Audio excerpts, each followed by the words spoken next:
Friends, എല്ലാവർക്കും നമസ്കാരം. എല്ലാവർക്കും ബബിൾസ് വീഡിയോയിലേക്ക് സ്വാഗതം. അപ്പൊ ഞങ്ങൾ ഇന്ന് ഉണ്ടാക്കാൻ വേണ്ടി പോകുന്നത് കപ്സ റൈസ് ആണ്. ചിക്കൻ വെച്ചിട്ടാണ് ഉണ്ടാക്കുന്നത്. അച്ചുട്ടനാണ് ഇന്ന് ഉണ്ടാക്കുന്നത്.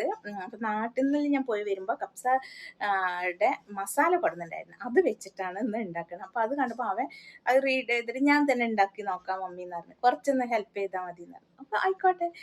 അപ്പൊ അവന് ഉണ്ടാക്കാൻ ഇൻട്രസ്റ്റ് ഉണ്ടെങ്കിൽ അവൻ ചെയ്യട്ടെ എന്ന് വിചാരിച്ച്. അപ്പോൾ ഇന്നത്തെ റെസിപ്പിയാണ് കപ്സ. അപ്പോൾ എല്ലാവരും കണ്ടിട്ട് ഒന്ന് സപ്പോർട്ട് ചെയ്യണേ. ഇന്ന് ലൈക്ക് ചെയ്യണം, ഷെയർ ചെയ്യണം നിങ്ങളുടെ ഫ്രണ്ട്സുകൾക്കൊക്കെ.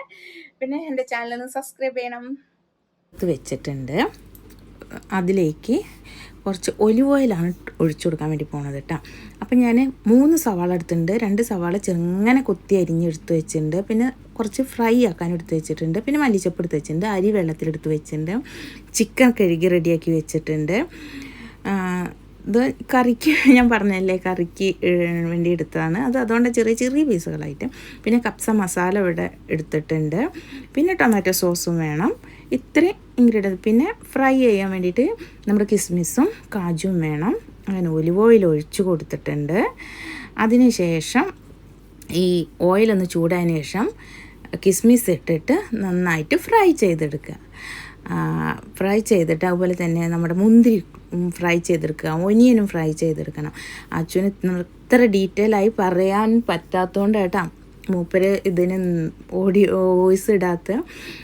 മൂപ്പർക്ക് ഇത്ര മലയാളം അറിയാത്തതുകൊണ്ട് അപ്പോൾ ഞാൻ തന്നെ വോയിസ് കൊടുക്കാമെന്ന് വിചാരിച്ചു. അപ്പോൾ അവനാണ് ഇതൊക്കെ ചെയ്യുന്നത്. അപ്പോൾ ഞാൻ അങ്ങനെ വീഡിയോ എടുക്കുക. ചില സമയത്ത് ഞാൻ ഹെൽപ്പ് ചെയ്യുന്നുണ്ട്. മൂപ്പര് ഉപ്പൊക്കെ അങ്ങനെ ഉണ്ട് മമ്മി അങ്ങനെയൊക്കെ ചോദിക്കുമ്പോൾ ഹെൽപ്പ് ചെയ്ത് കൊടുക്കാറുണ്ട്. അപ്പോൾ മൂപ്പനെന്നും പറഞ്ഞാൽ മൂപ്പര് ഒറ്റയ്ക്ക് ചെയ്യാന്നുള്ളതുകൊണ്ട് മൂപ്പനെ എല്ലാ കാര്യങ്ങളും ഒറ്റയ്ക്ക് ചെയ്യണം. അങ്ങനെ ഫ്രൈ ചെയ്ത് വെച്ചിട്ട് ഉള്ളിയും കാജും കിസ്മിസും ഒക്കെ റെഡിയാക്കി വെച്ച് അതിന് ശേഷം കൊത്തി അരിഞ്ഞ് വെച്ചിട്ടുള്ള നമ്മുടെ സവാള ഇട്ട് നന്നായി വഴറ്റണം. നന്നായി വഴറ്റി എടുക്കണം അവൻ.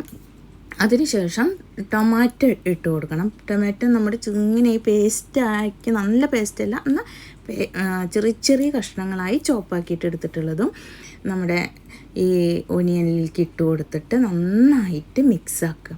നന്നായി മിക്സാക്കി നന്നായി പേസ്റ്റ് രൂപത്തിലാക്കി എടുക്കണം.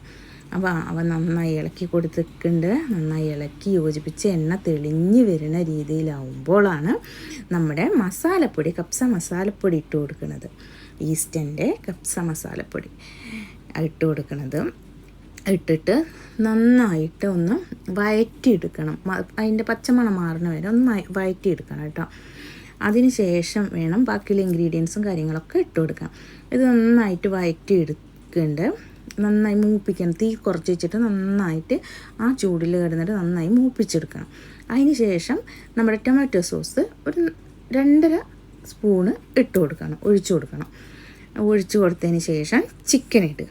ചിക്കൻ ഇട്ടതിന് ശേഷം ഇതിലേക്ക് കുറച്ച് ഇതിങ്ങനെ ഇതായി ഇരിക്കുമ്പോൾ നമ്മളുടെ മസാലയും കൂടി ഒന്ന് ആഡ് ചെയ്യണം. അപ്പോൾ ഞാൻ പറഞ്ഞു കുറച്ച് മുളക് പൊടിയും മഞ്ഞൾപ്പൊടിയും കുരുമുളക് പൊടിയും ചേർക്കത്തിരി സ്പൈസി ഉണ്ടായിക്കോട്ടെ എന്ന് പറഞ്ഞു. അവർക്കൊക്കെ സ്പൈസി ആയിട്ടുള്ളത് ഇഷ്ടം. അപ്പോൾ കുറച്ച് തന്നെ അപ്പോൾ അവൻ തന്നെ ഇട്ട് കൊടുത്തു. ഇത്ര പോരെ മമ്മീന്ന് ചോദിച്ചിട്ട്. അപ്പം അങ്ങനെ 1 സ്പൂണ് മുളക് പൊടി, കുരുമുളക് പൊടി, അതുപോലെ കുറച്ച് മഞ്ഞൾപ്പൊടി ഇട്ട് പിന്നെ ആവശ്യത്തിന് ഉപ്പും ഇട്ടിട്ട് വെള്ളം ഒഴിച്ച് വേവിക്കാൻ വേണ്ടി വെക്കുക. നന്നായി വെന്തതിന് ശേഷം ഇത് നന്നായി ഇളക്കി കൊടുക്കണം കേട്ടോ. നമ്മുടെ മസാല ചിക്കനിലൊക്കെ നന്നായി പിടിച്ചിട്ട് നന്നായി വേവിച്ചെടുക്കുക. എന്നിട്ട് ചിക്കനൊക്കെ വേറെ പാത്രത്തേക്ക് മാറ്റിയിട്ട് അതിൻ്റെ വെള്ളം മാത്രം ഉണ്ടാവില്ലേ, ആ വെള്ളത്തിലേക്ക് 1 കപ്പ് കൂടി വെള്ളം ഒഴിച്ചിട്ട് നന്നായി തിളപ്പിക്കുക. തിളച്ചതിന് ശേഷം വേണം ഇതിലേക്ക് അരി ഇടാൻ. നമ്മൾ എത്രയാണ് അരി എടുക്കുന്നത് അതിനനുസരിച്ചിട്ട്. ഞാൻ അവിടെ 2 കപ്പ് വലിയ 2 ഗ്ലാസ് അരിയാണ് എടുത്തിട്ടുള്ളത്. അത് ഇട്ട് കൊടുത്ത് അതിനനുസരിച്ചിട്ട് വെള്ളം വെക്കണം. നിങ്ങൾ എത്രയാണോ അരി എടുക്കുന്നത് അതിനനുസരിച്ച് ഇരട്ടി വെള്ളം വെച്ചിട്ട് വേവിക്കണം. നല്ല വേവാകരുത്, മുക്കാൽ വേവായ മതി. നല്ല വെള്ളം വറ്റി തുടങ്ങിയിട്ടുണ്ട്. ഈ സമയത്ത് തീ നന്നായി കുറച്ചിട്ട് അതിലേക്ക് നമ്മുടെ ഫ്രൈ ചെയ്ത് വെച്ചിട്ടുള്ള ഒനിയനും കാജും കിസ്മിസും മല്ലിച്ചപ്പും പിന്നെ ഒക്കെ ഇട്ടതിന് ശേഷം അതിന് മേലേക്ക് നമ്മൾ എടുത്ത് വെച്ചുള്ള ചിക്കനും കൂടി ഇട്ട് കൊടുത്ത് ദമ്മ് പോലെ വെക്കുകയാണ് കേട്ടോ. അടച്ച് വെക്കണം.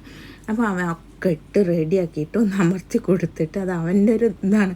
അമർത്തി കൊടുത്തതിന് ശേഷം ബാക്കി വന്നിട്ടുള്ള കിസ്മിസും മല്ലിച്ചപ്പും ഇതൊക്കെ ഇട്ടിട്ട് പുതിന ഇടില്ല കേട്ടോ, മല്ലിച്ചപ്പ് ഇട്ടിട്ട് നമ്മുടെ ഫ്രൈ ചെയ്ത ഒനിയനും മല്ലിച്ചപ്പൊക്കെ ഇട്ടിട്ട് അടച്ച് വെക്കാൻ വേണ്ടി പോകണം. ഇതുപോലെ അതിന് ശേഷം ഒരു പ്ലേറ്റ് വെച്ചിട്ട് കുക്കറിലെല്ലാം ഉണ്ടാക്കിയിട്ടുള്ള അപ്പോൾ ഒരു പ്ലേറ്റ് അതിൻ്റെ മീതെ വെച്ച് അതിൻ്റെ മീതെ ഇടിക്കണ അതും വെച്ചിട്ട് ദമ്മെടുത്ത് വെച്ച് അങ്ങനെ ഞങ്ങൾ ഒരു മണിക്കൂർ കഴിഞ്ഞതിന് ശേഷം ഞങ്ങളെടുത്ത് നല്ല ടേസ്റ്റി റെഡി ആയിട്ടുണ്ട്. അപ്പോൾ എല്ലാവർക്കും ഇഷ്ടപ്പെട്ടെന്ന് വിചാരിക്കുന്നു. ഇഷ്ടപ്പെട്ട like and share and comment.